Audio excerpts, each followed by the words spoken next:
Hi, everyone. This is going to be a video over chapter 16 concepts for temperature and heat. The big ideas in this unit are that heat is energy. Most substances will expand when their temperature is increased. That mechanical work can be converted into some equivalent amount of heat. The different substances require different amounts of heat in order to increase their temperature, and that thermal energy can be transferred in 3 different ways. So those are the topics we're going to be covering in this lesson. Let's begin with the basics. What is heat? Heat is the energy which flows between objects of varying temperatures. In fact, anytime objects are in thermal contact, so when they're touching, that energy will flow between them until the thermal equilibrium is reached. And at that point, the flow of energy stops. So thermal equilibrium is where that transfer of heat ceases. It's where that transfer of heat stops and both objects are now the same temperature.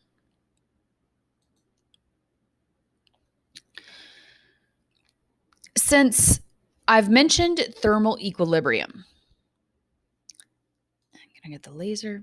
Since I've mentioned thermal equilibrium, we're going to go ahead and talk about the 0th law of thermodynamics. So let's consider a scenario where we have 3 objects, object A, B, and C. Object A is in thermal contact with object B, and they happen to be in equilibrium. So no heat is flowing between A and B. Now, B is placed in thermal contact with C, and no heat is flowing between them, so they are also in thermal equilibrium. That means that if we were to place A and C next to each other, as in this third image, that they would also experience no heat flow between them and would be in thermal equilibrium. So that is what the 0th law of thermodynamics is. In other words, the only factor that will determine whether objects are in thermal equilibrium is the temperature of that object.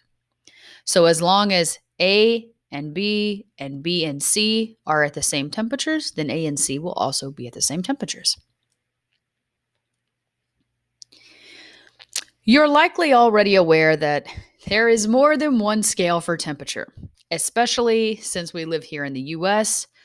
We are extremely aware that there is more than one scale for temperature because if you've ever visited another country, they likely used the Celsius scale. Well, here in the US, obviously, we use the Fahrenheit scale. And a couple of things to note are that on the Celsius scale, water freezes at 0 degrees Celsius, but on the Fahrenheit scale, that's 32 degrees Fahrenheit. And water boils at 100 degrees Celsius, but it boils at 212 Fahrenheit. So be sure you know those differences. And then we're also going to talk about how to convert between them. And honestly, there's not really a good reason why the US uses a different temperature scale. It actually mostly just came down to stubbornness and us wanting to continue with the same system we had always been using. We didn't really want to embrace change and adopt the Celsius scale. One scale is not inherently better than the other. Rather, sometimes one is more useful in particular situations. So, for example, when temperatures experience minor fluctuations, for example, when we're taking a person's temperature to find out if they have a fever, or when we're looking at weather patterns, those are minor temperature changes. So the Fahrenheit scale would actually be better for that. But for most other situations, the Celsius scale makes a lot more sense because everything is in increments of 10. Since the US uses this scale, the Fahrenheit scale, it's important to know how to convert between Fahrenheit and Celsius. So the formulas to do so can be found here. They're fairly straightforward. We're just going to go from Fahrenheit to Celsius. From Celsius to Fahrenheit, Then we're just going to take our Fahrenheit temperature, multiply it by 9 divided by 5, divide that by the Celsius. And we have to do that because we need the Celsius to cancel out in the end. We put our Celsius temperature here. I'm sorry, this is just the unit for degrees Fahrenheit. We are looking for the temperature in Fahrenheit. This is simply a unit so that when we find our answer at the end, it will have the unit of degrees Fahrenheit. And we'll see this in the application video as well. And then at the end, you add 32. Now, this probably is going to involve the use of a calculator for you unless you're really good at doing math in your head. So there's a trick you can use, and you can convert between Celsius and Fahrenheit pretty quickly like this. So if you're given a temperature in Celsius, let's say you're told, oh, it's 20 degrees Celsius, and you're not sure what that means in Fahrenheit. Take the Celsius temperature, multiply it by 2, and then add 30. So 20 degrees Celsius multiplied by 2 is 40, plus 30 gives us about 70 degrees Fahrenheit. And it's not going to be a perfect conversion, but it's a decent estimate, and it's something you can easily do in your head. So Celsius temperature times 2, then add 30, and that'll give you an approximate Fahrenheit temperature. Now, when we're discussing gases, it's important to recognize that the pressure is directly related to the temperature of the gas. So as the temperature is increasing, so as our temperature is going up, so along this axis, temperature goes up, the pressure is also increasing. This is a direct relationship. These variables are proportional. And this makes sense if you think about it. Just imagine a bunch of gas particles in a container, and as they heat up, as they gain more energy, they're hitting the walls of the container at a faster speed. So they're causing the pressure within the container to increase. Okay, but there is a point where temperature and pressure will meet. It's over here. We call this point absolute zero, and it has been experimentally estimated to be negative 273.15 degrees Celsius. So no matter what gas we are working with, all of them will have a pressure of 0 at this particular temperature, which is very interesting that they all seem to follow the same pattern. Now, because of this pressure versus temperature finding, so we know that at some consistent temperature, at some constant temperature, the pressure within the container goes to 0. We ended up developing a new temperature scale. So we've got a third temperature scale now. This is called the Kelvin scale, and it begins at 0 and then theoretically goes to, I guess, infinity. So 273 degrees Celsius is 0 Kelvin, and that'll be very, very easy to convert between. All you do is take your Celsius temperature and then add this number to it, and that will give you your temperature in Kelvin. And here's a side-by-side comparison of the three scales. So we have Fahrenheit, Celsius, and Kelvin. You can just take a look at that. Here are the equivalents for 0 Kelvin. And here are our boiling point equivalents. And then freezing point is right here. Now, when we heat substances, generally, they're going to expand. The expansion amount is dependent, usually, on the temperature change that that object is experiencing, and that makes sense. In fact, each substance is going to have its own unique linear expansion coefficient, and we represent that with alpha. So here's alpha. Here's alpha.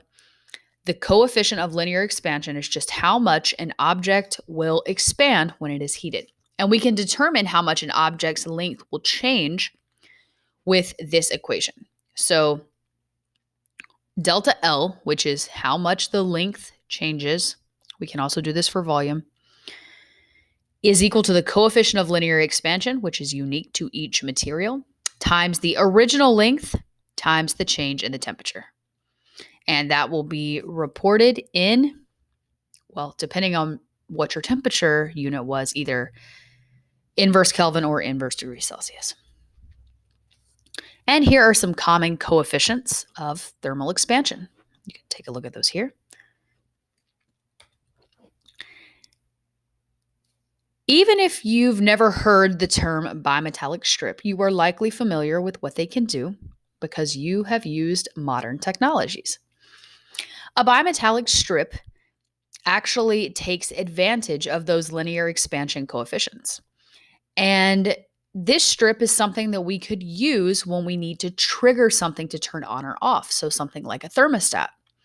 Depending on the direction that this bimetallic strip is moving, whether it's down or up, we can trigger the heating or cooling system to either shut off or turn back on, whichever way it's designed.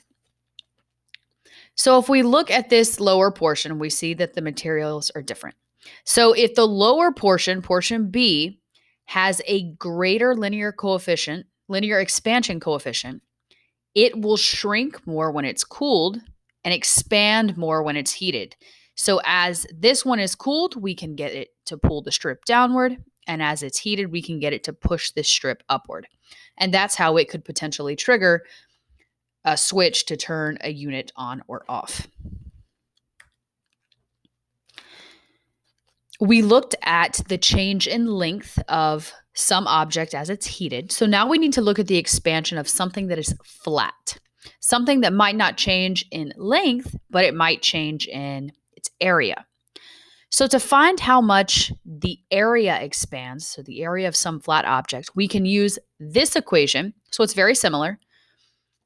We've got 2 times alpha times the original area, and then we're going to multiply that by our change in temperature.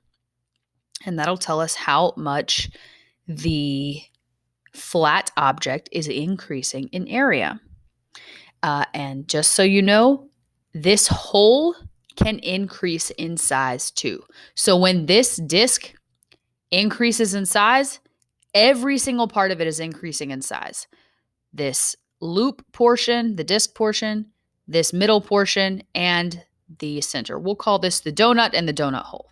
Everything is expanding as it's heated.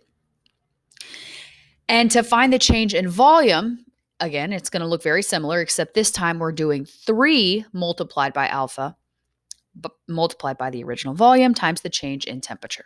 And this is for an object, a solid object. Now, when we are talking about fluids, so either liquids or gases, we are not using this equation. We need to use this equation down here. And that's because instead of using the coefficient of linear expansion, we need to use the coefficient of volume expansion, which is represented by beta. And that'll be beta times the original volume times the change in temperature to give us our change in volume. And remember, that's for liquids and gases. Those are both considered to be fluids. And here are some common coefficients for volume expansion. Right here, olive oil, gasoline, mercury, water. And just like all of these other substances, water expands too.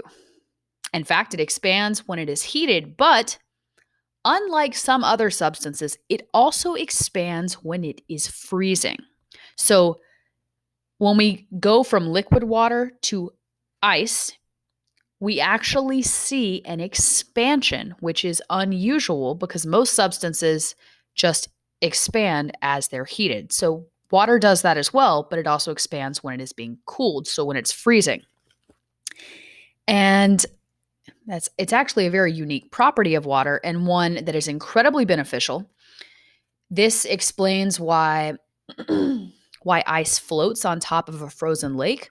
And that's incredibly beneficial because if it sank, then it would freeze every living thing in a pond, killing it, and we would never have fish. We would always have to add them back in each year. But that layer of ice floats to the top, protecting all of the life underneath it. This is also why if you put your water bottle in the freezer or maybe something that has a lot of water in it, like a soda, it will actually burst as it's freezing. It's because it's expanding a little bit, just enough that the container cannot contain the water or the soda. So just to repeat this again, heat is just a form of energy. And there was this guy named James Joule who used a device, looks kind of like this, looks a little bit complicated. It really is not that complicated though. And he determined the mechanical equivalent of heat. And notice the last name of the person who figured this out. We're going to see that he had something named after him. He figured out that 1 kilocalorie, represented by kcal,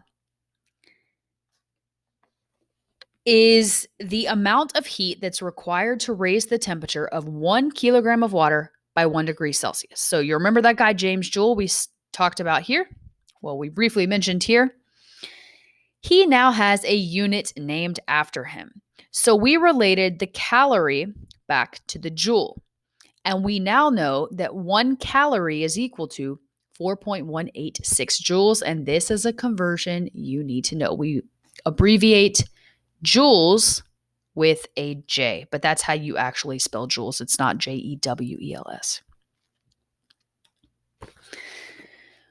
We also need yet another unit. So there's lots of new units here. And this is called the British Thermal Unit, otherwise known as the BTU. Instead of looking at how much energy is needed to raise a kilogram of water by 1 degree Celsius, we're looking at a pound of water, and we want to know how much energy it takes to raise it by 1 degrees Fahrenheit. And here is the conversion for that, which you should also write down. And we're going to use Q as the variable for heat or energy due to temperature differences. And Q is going to have units of joules. So you might have to use your conversions to get there and go from BTU or kilocalories to joules.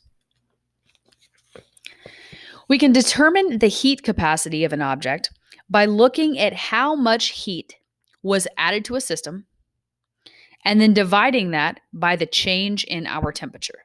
So the heat capacity, C, capital C, please make note of that, is the heat divided by how much our temperature changed. When we see a positive value for Q, so when Q is positive, when heat is positive, that means we added heat to our system. When Q is negative, we took heat away from our system, which is what these are both saying here.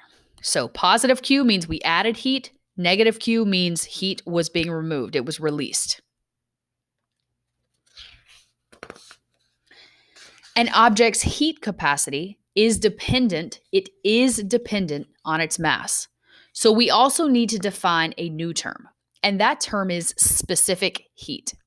It is represented with a lowercase c, and specific heat, unlike heat capacity, is not dependent on the mass of whatever substance we're working with. It is only dependent on the type of material that we are working with. And we, again, represent that with a lowercase c, whereas heat capacity is a capital C. And here are various specific heats of materials. So these are things that you would just be able to refer back to. You don't need to memorize any of them. Calorimetry, and this is what I'm hoping your last lab will be, or calorimeters. What are those? Well, this image is a rough sketch of a calorimeter, and it's basically an insulated flask. So we have a flask, it's insulated, and we can insert an object into this flask, and the flask is going to be filled with water. So the object will be dropped into the water, and as the object and the water come into thermal contact and then eventually into thermal equilibrium, we can figure out the final temperature of both substances. We can ignore the mass of the calorimeter itself. It's not going to affect anything. And any decent calorimeter is going to keep all of this heat from escaping. So it should give us a pretty decent indicator of what that final temperature would be. And that can actually allow us to do further calculations. So we can then find the specific heat of some unknown object. Now, to use calorimetry to find the specific heat of an unknown object, you would need to do a couple of things. Okay, so we know the final temperature of the water and the object will be equal because they're going to come to thermal equilibrium at some point. So if we know the final temperature of the water, we're also going to know the final temperature of the object in the water. We also know the total energy is going to be conserved. So we can set the energies equal to each other. And that means we would set our two heat equations equal to each other. And if we rearrange this heat equation, it says Q equals MC delta T. So Q equals MCAT is how I like to say it. And you would set one MC delta T equal to the other. So MC delta T equals negative MC delta T. And then we can just plug in what we know and solve for our unknown C value, our unknown specific heat. Here we are. Exchanges of heat occur in three different ways. So we have conduction, convection, and radiation. And we're going to take a closer look at all three of those. Conduction is what occurs when heat flows directly through some physical medium. For example, we have heat flowing from a rod to your hand or from the handle of a cast iron skillet to your hand. That is conduction. And we have found that some amounts of heat, Q, can flow through objects. And we're specifically going to talk about a rod. This is very easy to visualize, easy to do calculations with because of its cylindrical shape. So within these rods, the amount of heat is going to be proportional to the cross-sectional area. So if we cut that rod and we look at that cross-sectional area, it is proportional. The heat is proportional to the area and it's proportional to the temperature differences across the rod itself. So the heat will increase with time, which makes sense, and the heat flow would decrease as our rod becomes shorter. So, and again, that makes sense because a smaller rod can't give off as much heat as a larger rod.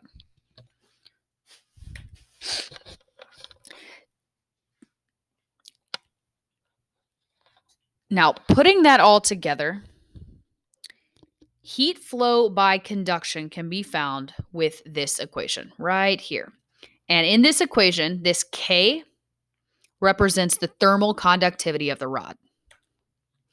And again, here's a list of some thermal conductivities. So a high thermal conductivity means that a material is a really good conductor of heat, but a low thermal conductivity means a material is a good insulator. So this is something to make note of.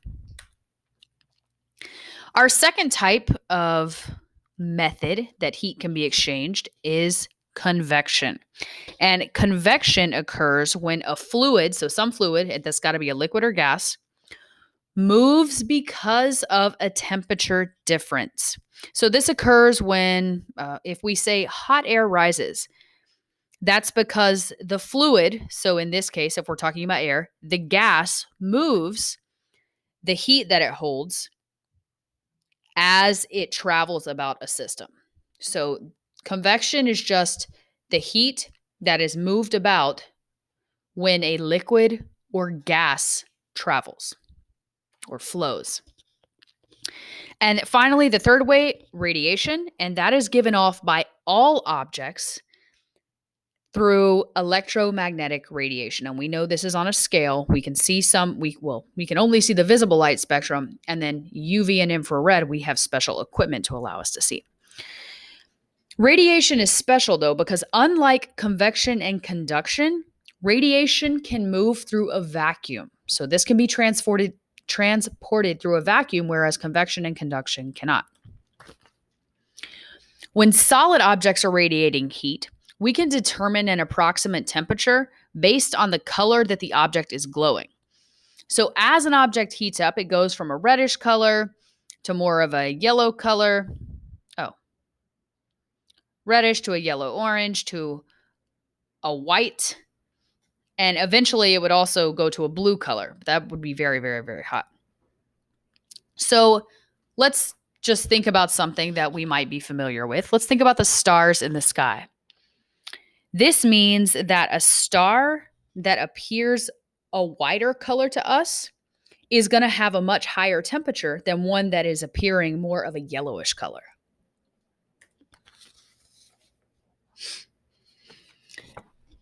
And this radiation that's emitted by an object is also proportional to its surface area and to its temperature. So not only is it proportional to those things, but it is also dependent on something called emissivity. And this is going to be represented with the letter E, a lowercase e. And it simply tells us how good an object is at emitting its radiation. So emissivity is just how good an object is at radiating. A value that's closer to 1 means that the object is really, really good at radiating. In fact, it does so almost perfectly. Dark colored objects are going to have emissivities closer to 1, while lighter colored objects are going to have a value closer to 0. So dark colored objects are really, really good at radiating, whereas lighter colored objects are not. And finally, this radiation power of an object can be calculated just like most other things in physics, and we can use this equation. So we talked about this. Here's the E for emissivity. We're going to use the Stefan-Boltzmann law to find this, and that's what this symbol is. It tells us the Stefan-Boltzmann constant, and this is something else you'll want to have written down on your formula sheet. And here is a summary of all that we've talked about. So if you have any questions, please reach out to me. Otherwise, tune in to the next video where we will work a few problems. Thank y'all for watching.